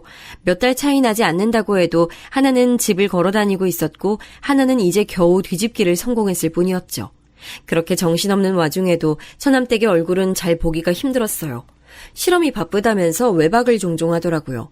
덕분에 어머니께서는 잠도 제대로 주무시지 못한 채 밤늦게까지 아이를 돌봐야 했죠. 아내는 그런 처남댁이 마음에 들지 않는 눈치였어요. 저 역시도 같은 마음이었고요. 처남은 투자받은 실험이 있어서 일이 많아진 것은 어쩔 수 없지 않느냐고 했지만 이렇게까지 아이에게 관심이 없는 것은 너무 심한 처사가 아닐까 싶더라고요. 처남도 나름 고충이 있는지 아내와 처남은 이 일로 크게 다퉜어요. 처남은 자신도 중간에서 충분히 괴롭다고 말하면서도 자세한 이야기는 하지 않으려고 했어요. 아무리 물어도 부부의 일이라고만 했죠. 그래도 효과는 있는지 밤에는 처남과 처남댁이 아이를 돌본다고 하더라고요. 우리 집 사고뭉치 준이가 어느 정도 걷고 뛸 무렵 저는 지방으로 발령을 받게 됐어요. 지방 현장에서 2년간 있어야 했죠. 한국이 커봤자 얼마나 된다고 어디든 차만 타면 금방이지 않겠느냐며 혼자 내려갈 생각이었어요. 그런데 타이밍도 참 어떻게 그렇게 잘 맞는지 아내 역시 저와 비슷한 곳으로 파견을 나가게 됐더라고요. 저희는 의논 끝에 지금 살고 있는 집은 전세로 주고 지방에 따로 집을 구해 지내기로 했어요. 어머니께는 자주 찾아뵙겠다고 말씀드렸지만 그게 어디 쉽나요. 막상 지방에 내려가서 생활하다 보니 주말마다 올라오는 게 힘들더라고요. 그래도 전화만큼은 매일 드리면서 안부 인사를 드렸어요. 지방으로 내려간 지 1년이 될 무렵 저는 한 가지 이상한 점을 느끼기 시작했어요. 어머니께서 살이 많이 빠지시고 표정도 어두워 보이셨죠. 전화로 안부를 물을 때도 길게 통화를 하지 않으려고 하시는 것도 이상했고요. 아내는 나이가 들어서 그런 것 아니겠냐고 보약이라도 한 채 해드려야겠다고 했지만 저는 건강에 문제가 아닌 것 같다는 생각이 들었어요. 그래서 아내에게 말해 1박 2일 동안은 처가에서 지내기로 했죠. 직접 만난 어머니는 몇 달 전에 봤던 것에 비해 살도 빠지고 많이 피곤해 보이셨어요. 안 되겠다. 어머니 모시고 병원을 좀 가보자. 괜찮아. 병원은 무슨. 그냥 나이 들어서 그렇지 뭐. 그러니까 어머니 더 병원을 가보셔야죠. 맞아, 엄마. 어디 편찮으신 거 아닌가 한번 봐요. 저와 아내는 괜찮다는 어머니를 모시고 한의원에 갔습니다. 딱히 나쁜 부분이 있는 건 아닌데 전체적으로 기가 많이 약해진 것 같다고, 스트레스 받는 일이 많은 것 같다고 하시더군요. 가슴 쪽에 열이 많이 몰려있다고도 하시고요. 아내는 어머니께 무슨 일이 있으신 거냐고 물었지만 어머니께서는 다 괜찮다고만 하셨어요. 집에 돌아온 우리 어머니께서 푹 쉬도록 자리를 펴드리고는 식사 준비를 시작했어요. 7시가 넘어서야 처남네 부부가 들어왔죠. 언제 오셨어요? 누나, 오면 온다고 말을 하지. 두 사람은 우리를 보고는 깜짝 놀라더군요. 특히 처남댁은 놀라는 것을 넘어 당황스러워하는 기색도 보였어요. 저는 낮에 어머니를 모시고 병원을 다녀온 얘기를 했어요. 처남은 전혀 내색하지 않으셔서 잘 몰랐다고 하면서 고개를 푹 숙이더군요. 취직해서 적응하느냐고 정신이 없었어요. 괜찮아, 처남. 지금이라도 신경 좀 써드려. 저는 처남의 어깨를 두드려주며 약을 지었으니 잘 챙겨 드실 수 있도록 신경을 좀 써달라고 말했죠. 그리고 처남댁에게도 비슷한 부탁을 했어요. 어머니께서는 저녁 준비가 끝나 깨우러 들어갈 때까지 주무셨어요. 일어나신 어머니는 한결 개운한 얼굴로 나오셨어요. 엄마, 괜찮아요? 어디 불편한 곳은요? 매형이랑 한의원 다녀왔다면서요. 기분은 좀 어때요? 어머니는 처남의 질문에 대답을 하면서 자꾸 처남댁을 힐끗힐끗 쳐다보셨어요. 물론 잠깐 시선이 움직였다가 다시 아무렇지 않은 듯이 행동하셨지만 제 눈엔 다 보이더라고요. 그 뒤로도 그런 모습들은 계속해서 보였어요. 식탁에 앉아 식사를 하는데도 반찬을 집어 드시면서 처남댁에게 자꾸만 시선을 주시더라고요. 마치 무언가 허락을 구하는 사람처럼 말이죠. 물론 제가 오버해서 생각했을 수도 있지만 찝찝한 기분을 무시할 수가 없었어요. 식사가 끝나고 준비는 우리가 했으니 뒷마무리는 너희가 하라며 아내는 어머니를 모시고 거실로 나갔어요. 어머니께서는 불편한 듯 주방으로 시선이 갔어요.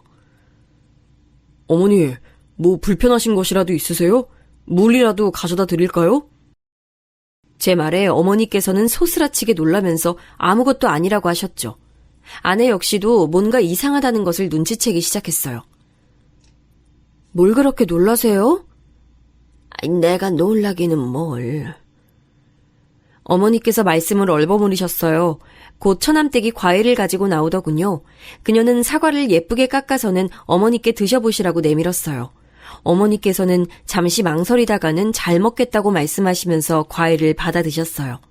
그 순간이었습니다. 정말 잠깐이었지만 어머니께서는 처남댁과 손이 닿자 흠칫 놀라시는 게 보였죠. 저는 이 문제가 처남댁과 연관이 있겠구나 싶은 생각이 들었어요. 물론 제가 잘못 본 것일 수도 있지만 저녁 시간부터 줄곧 이상한 어머니의 행동에는 다 처남댁이 연관되어 있구나 싶었죠. 저녁에 잠자리에 들어서 저는 아내에게 솔직히 제 생각을 말했어요. 아내는 처남댁과 무슨 상관이 있다는 말이냐고 물었지만 저도 확실한 것은 없던 터라 그냥 의심만 간다고 말했죠. 지금 심증만 있다는 거잖아. 무슨 범죄 드라마 찍어? 말 그대로 그냥 내가 보기에 그렇다는 거야. 근데 엄마는 괜찮다고 별일 없다고 하시잖아. 몇 번을 물어도 똑같이 대답하실걸? 그러니까 다른 방법이 필요하다는 거지. 저는 망설이다가 아내에게 CCTV를 집에 달아보는 것이 어떻겠냐고 물었어요. 저희가 아이를 키우면서 내니캠이라는 것을 달았는데 생각보다 유용하더라고요. 아내는 그래도 집에 CCTV를 다는 건 좀 아니지 않느냐고 불쾌한 얼굴을 했어요. 저는 그런 그녀의 마음을 충분히 이해했습니다. 당연하죠. 집에 그런 것을 그것도 몰래 달아둔다는 것은 감시의 목적이 있지 않고서야 할 수 있는 일이 아니었으니까요. 저는 주방과 거실 그리고 어머니 방 입구 쪽만 볼 수 있도록 하는 방법도 있다고 얘기를 했어요. 집 전체를 다 보자는 게 아니야. 그냥 몇 군데 어머니께서 많은 시간을 보내실 법한 곳에 설치하자는 거지. 아내는 하루만 고민해보고 이야기를 하자고 했죠. 다음날 어머니께서는 한결 밝아지신 얼굴로 주방에 들어오셨어요. 아내는 주방은 자신에게 맡겨두고 손주들이랑 좀 놀아달라고 부탁을 했죠. 준이는 오랜만에 만난 할머니가 좋은지 도통 떨어질 생각을 하지 않았거든요. 어머니께서는 아이들에게 책을 읽어주며 시간을 보내셨어요. 그런데 갑자기 처남네 아이인 은하가 울기 시작하더라고요. 책을 가지고 준이랑 싸운 것 같았죠. 은하가 크게 울어버리자 놀란 준이도 덩달아 울기 시작했어요. 주방에 있던 아내는 급하게 손을 씻고는 준이를 안아 올렸죠. 어머니께서는 서로 책을 보겠다고 하다가 벌어졌다고 말씀하시면서 은하를 안아주셨어요. 아이가 우는 소리에 처남댁도 나왔어요. 그리고는 자연스럽게 아이를 안아 올리더니 이리저리 살펴보더군요. 어머, 얼굴에 이게 뭐야? 은하야, 너 여기 왜 그래? 책을 가지고 옥신각신 하다가 좀 베인 모양이야. 살짝 스쳤어. 처남댁은 어머니의 설명에도 잠깐 인상을 팍 쓰더니 소독해야겠다고 하면서 자신들 방으로 쏙 들어가 버리더군요. 어머니께서는 미안한 얼굴로 은하 얼굴에 흉이라도 지면 어떻게 하느냐고 걱정하셨죠. 아내는 아이 피부가 연해서 생긴 거지 눈에 잘 보이지도 않는다고 했지만 어머니께서는 여전히 걱정스러운 표정이셨어요. 이내 아이를 달래서 나온 처남댁은 잠시 어머니에게 눈길을 주는가 싶더니 식사 준비를 벌써 끝내셨냐고 하더군요. 아내는 아이의 얼굴이 많이 다쳤냐고 물었어요. 처남댁은 어머니 쪽을 힐끗 보고는 짜증난 얼굴로 말했죠. 제가 너무 예민했죠. 요즘 들어서 자주 얼굴에 상처가 생기더라고요. 누가 일부러 그러는 건가 싶기도 하고요. 처음에 다 말했어야 하는데 괜히 넘어갔나 봐요. 지금이라도 좀 얘기를 할까 고민 중이에요. 아내는 어린이집에서 아이가 다쳐오느냐고 물었더니 그런 것은 빨리빨리 얘기를 해서 물어야지 그냥 넘어가서는 안 된다고 말했죠. 처남댁은 어머니를 바라보며 말했어요. 형님 말씀처럼 얘기해야겠어요. 숨긴다고 어디 숨겨질 일도 아닌데 제가 괜히 참아줬나 봐요. 저는 처남댁이 등장하면서부터 줄곧 어머니를 바라보고 있었어요. 확실히 어머님의 얼굴 표정이 시시각각 달라지는 것이 너무나도 잘 보였어요. 심지어는 처남댁이 주방을 오가며 곁을 지나갈 때마다 어머니께서는 긴장한 표정으로 몸이 굳어서는 시선을 아래로 하고 앉아 계시는 게 너무 잘 보였어요. 저는 분명 우리가 모르는 일들이 벌어지고 있고 그 일이 어머니께 독이 된다는 확신이 들었죠. 집으로 돌아오는 길 저는 아내에게 다시 CCTV 얘기를 꺼냈어요. 이번에는 아내도 적극 찬성을 하더군요. 심지어 소리도 녹음이 되는 것으로 해야 한다고 말했어요. 아까 봤어? 애 다친 이후로 엄마 표정이 좀 이상하더라. 계속 동서 눈치 보고 동서도 엄마를 쳐다보는데 뭔가 있구나 싶었어. 오빠도 생각하기에 이거 정상은 아니잖아, 그치? 저는 아내의 의견에 전적으로 동의했어요. 우리는 가까운 곳에 들러서 CCTV 설치에 관해 알아봤어요. 생각보다 손쉽게 설치가 되더라고요. 저는 방법을 간단하게 배운 뒤에 집에서도 몇 번 연습을 해봤어요. 대망의 D-Day가 됐어요. 저와 아내는 하루 휴가를 받아서는 어머니 집으로 갔어요. 아내는 어머니께 쇼핑을 가자고 하면서 모시고 나갔죠. 저는 잠깐이지만 빠른 속도로 집에 CCTV를 설치하기 시작했어요. 절대 들키지 않을 만한 곳에 숨겨뒀죠. CCTV를 설치하고 며칠이 지났어요. 아내와 저는 어떤 화면이 찍혔는지 함께 보기로 했어요. 저희 둘 사이엔 긴장감이 돌았어요. 별 내용 없는 장면은 빨리 감기로 넘기는데 주방에서 찍은 화면에 무언가가 잡히더라고요. 아내와 저는 플레이 버튼을 눌렀죠. 주방의 캠에 찍힌 것은 다름 아닌 처남댁과 어머니의 모습이었죠. 우리는 귀를 쫑긋 세우고 집중해서 화면을 봤어요. 어머니, 형님께 무슨 말씀하신 거 아니죠? 말은 무슨, 아무 말도 안 했어. 그나저나 은하, 얼굴 어떻게 하실 거예요?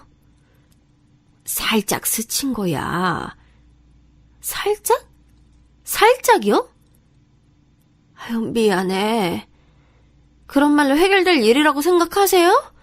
도대체 어머님 뭘 제대로 하는 게 없으세요? 아니 고작 애 잠깐 놀아주셨으면서 그 사이에 얼굴에 흉이나 지게 하고 와! 잠깐이지만 아내의 얼굴이 확 바뀌었어요. 지금 저게 무슨 상황이냐고 손가락질하며 저를 바라봤죠. 저는 좀 더 들어보자고 하면서 아내를 진정시켰어요. 하지만 저 역시 화가 치밀어 오르고 있었죠. 제가 말씀드렸죠. 아무리 그래봤자 어머니 모시고 사는 사람 저라고, 형님네 아니라고. 조심할게. 처남댁은 뭐라고 중얼거리면서 어머니의 어깨를 확 밀치고 지나가더군요. 그 장면에서는 저도 참을 수가 없었어요.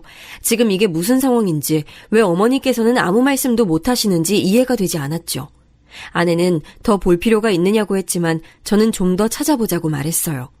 식사를 마친 것인지 처남이 헐레벌떡 뛰어나가자 처남댁 역시 자리에서 일어나며 말했어요. 진짜 어머니 간이 왜 이렇게 뒤죽박죽이에요? 어떤 건 짜고 어떤 건 달고 일부러 이렇게 하신 거예요? 그게 무슨 소리야. 음식이 이상하다니. 그럼 제 혀가 문제란 말씀이세요, 지금? 처남댁이 불쾌한 듯 신경질적으로 말하자 어머니께서는 신경 쓰겠다고 말씀하셨죠.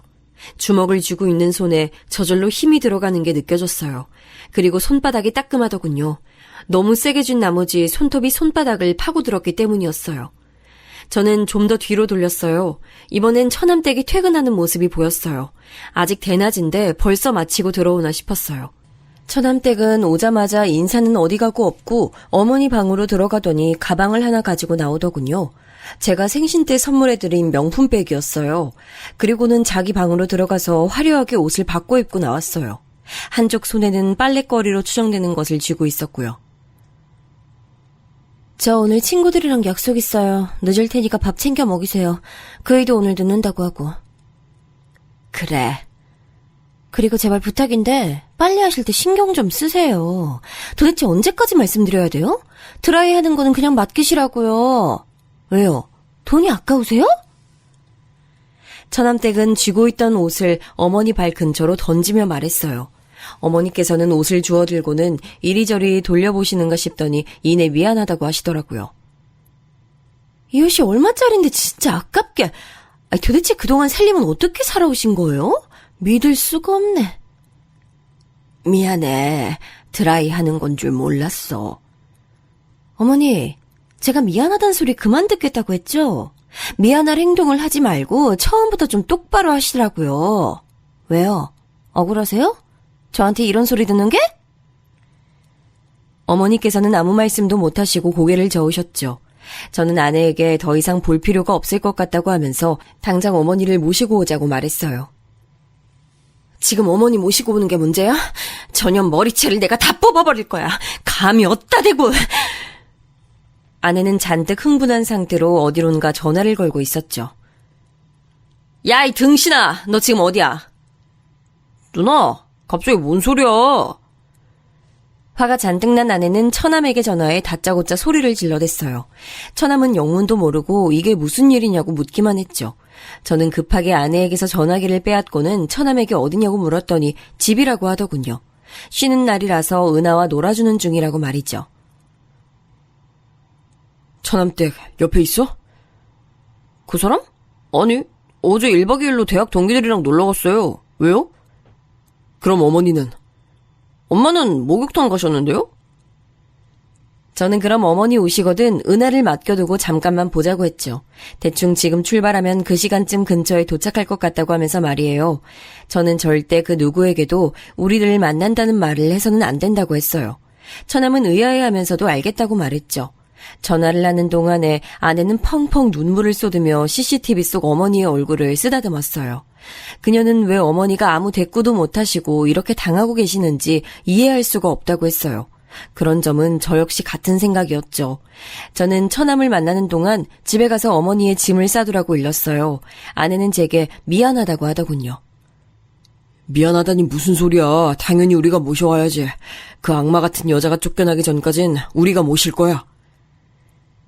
저는 혹시 모르니 은하의 짐도 챙겨두라고 말했어요. 아내는 고개를 끄덕이며 다시금 엉엉 소리내서 울기 시작했죠.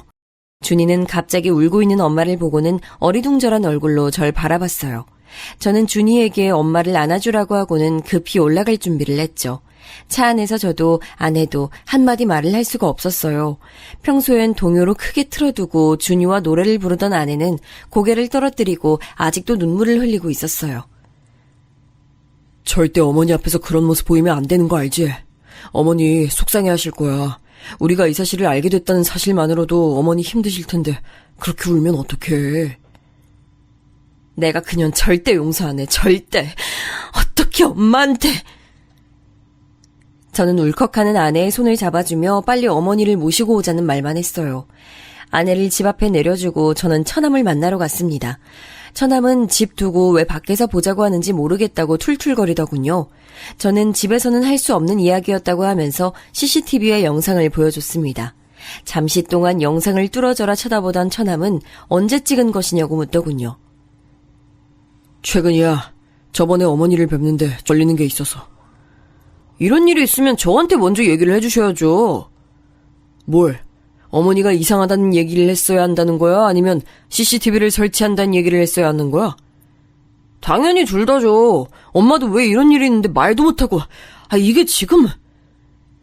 같이 살면서 어머니가 이상하다는 것도 눈치를 못 챘다는 게 난 이해가 안 돼서 따로 보자고 하는 거야. 네? 매용, 지금 저 의심해요? 처남은 벌떡 자리에서 일어났어요. 의자가 뒤로 넘어가면서 우당탕 소리가 울렸죠. 카페에 사람들이 힐끔거리면서 우리 쪽을 바라보더군요. 저는 당연한 거 아니냐고 말했어요. CCTV 화면을 볼 때부터 이 일을 처남이 모르고 있었을까 계속 의문이 들었거든요. 차마 아내에게는 말하지 못했지만 아무리 생각해도 처남이 모르는 일이라는 것이 앞뒤가 맞지 않더라고요. 처남은 제 멱살을 잡고는 지금 뭐라고 했냐고 따져 물었죠. 내가 지금 우리 엄마가 저런 대접을 받을 때까지 알면서도 가만히 있었다고? 내가? 어떻게 매형이 날 의심할 수가 있어? 이거 놓고 얘기해. 누구는 그런 생각 하고 싶은 줄 알아? 몰랐다는 말이 더 이상한 상황 아니야? 할 말을 잃은 처남은 손에서 힘을 빼고는 바닥에 주저앉았어요. 망연자실한 사람처럼 축 늘어져 있는데 정말 처남은 모르고 있었던 것은 아닌가 싶은 생각이 들었어요. 그래서 어떻게 된 일인지 좀 알아야겠어. 처남도 모르는 것 같으니까 우선 어머니는 우리가 모시고 갈게. 영상도 보내줄 테니까 처남 댁이랑 얘기해봐. 우리까지 나서게 하지 말고.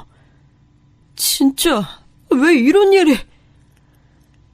처남은 두 손에 얼굴을 파묻고는 한참을 그렇게 있었어요. 그때 전화가 들어왔어요. 아내였죠.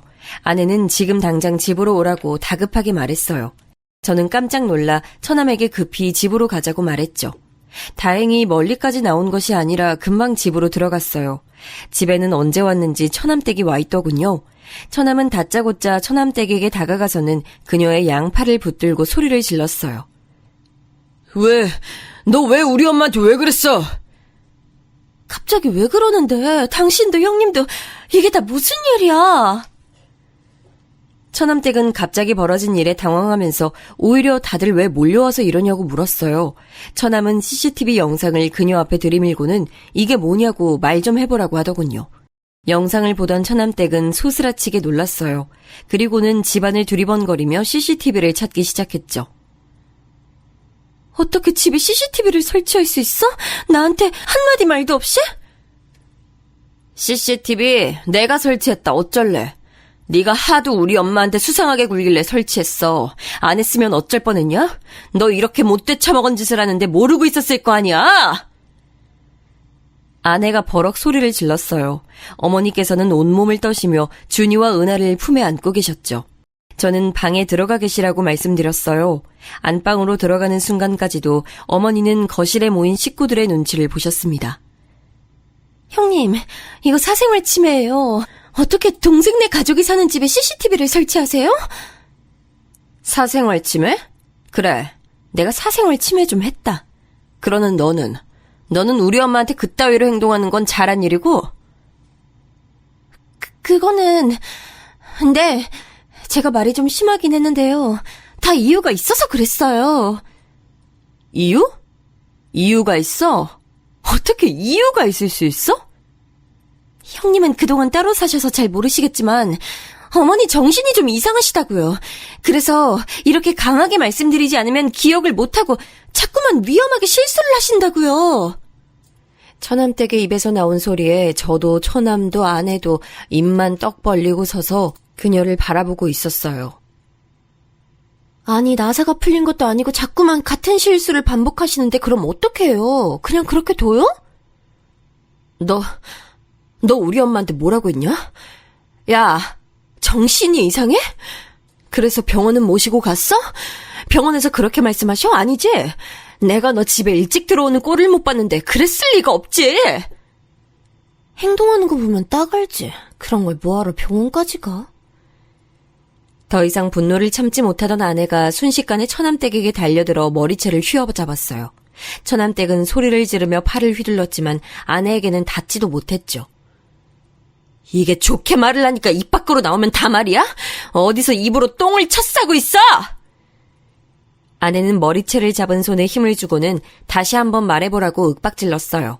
처남은 바닥에 주저앉아서 다 자신의 탓이라고 눈물을 흘리기 시작했죠. 저는 적당한 선에서 아내를 말리기 위해 타이밍을 보고 있었습니다. 그때 어머니께서 방에서 나오시며 소리를 지르셨어요. 이게 다들 무슨 일이야? 그만두지 못해? 아내는 피곤해 보이는 어머니의 얼굴을 보고는 마지못해 잡고 있던 머리채를 놓아줬어요. 산발이 된 머리를 급하게 정리한 처남댁의 얼굴엔 피가 몰려 불다 못해 곧 터질 지경이었죠. 어머니는 큰 결심을 하신 듯 망설이다 말씀하셨어요. 내가 실수를 좀 했다. 친구 보증을 잘못 써주는 바람에 급하게 돈이 필요했어. 안 그랬다가는 이 집을 날리게 생겨서 그래서 돈을 빌렸는데 그걸 갚을 방법이 마땅치가 않았어.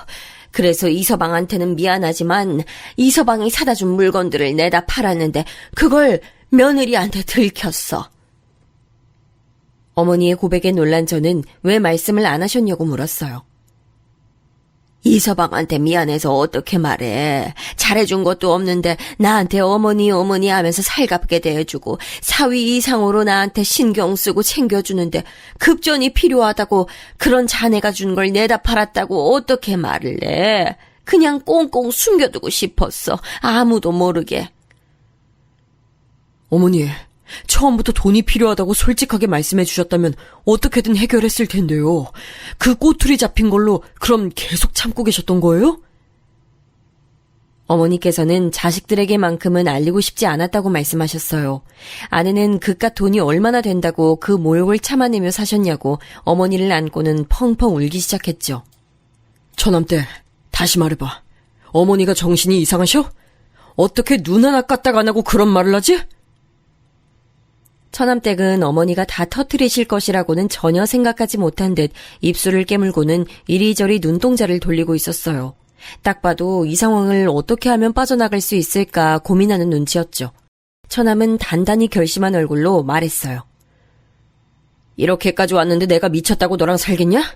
이혼하자, 이혼. 나는 너랑 죽어도 못 살아. 처남이 이혼을 언급하자 처남댁의 얼굴이 확 달라졌어요. 눈을 시퍼렇게 치켜뜨고는 죽어도 이혼은 못한다고 소리를 질렀죠. 옆에서 지켜보는 제가 다 소름이 돋을 정도였어요. 하지만 화가 머리끝까지 난 처남도 만만치 않더군요. 처남은 이런 상황에서 어떻게 같이 살 수 있느냐고 당장 나가라고 소리를 높였어요. 하지만 처남댁은 눈 하나 깜빡하지 않고는 오히려 이 모든 일을 처남 탓으로 돌렸어요. 이게 다 너 때문이야. 그날 내가 너랑 자지만 않았어도 은하만 생기지 않았어도 내가 이렇게 살 사람인 줄 알아? 너 때문이잖아. 처남댁이 고래고래 소리를 지르며 자기 인생을 돌려달라고 말도 안 되는 억지를 부리는 동안 아내는 어머니를 모시고 나가자고 말했어요.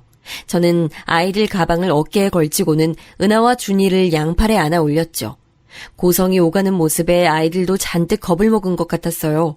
저는 눈 딱 감고 있으면 금방 지나갈 것이라고 말하며 아이들을 꼭 안으며 현관을 나서려는데 갑자기 처남댁이 은하를 부르며 달려들었어요. 다행스럽게도 더 가까이에 있던 처남이 빠르게 그녀의 팔을 낚아챘죠. 내 새끼 데리고 어딜 가? 아내는 처남댁을 싸늘하게 노려보며 말했어요. 네 말대로 네 인생을 망친 게 은하랑 내 동생 아니야? 너 이번 일 깔끔하게 정리해. 그때까지 어머니랑 은하는 우리가 데리고 있을 테니까. 누나, 고마워. 죄송해요, 엄마.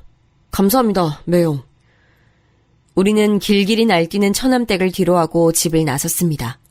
지방으로 내려가는 차 안은 조용했어요. 아이들은 많이 놀랐는지 차를 타자마자 잠들었죠. 어머니께서는 무슨 죄인이 되신 듯이 고개를 푹 숙이고는 양쪽으로 자신에게 기댄 손주들의 손을 잡고 계셨어요. 그 모습을 보는데 착잡한 기분이 들더군요. 집에 도착한 저희는 안방을 치워 어머니가 쉴 수 있는 곳을 마련해드렸어요. 어머니께서는 한참을 서성이더니 미안하다고 말씀하셨죠. 저도 아내도 그런 말은 절대 하실 필요가 없다고 말씀드렸어요. 저는 어머니께 돈 문제는 얼마나 해결이 되는지 물었어요.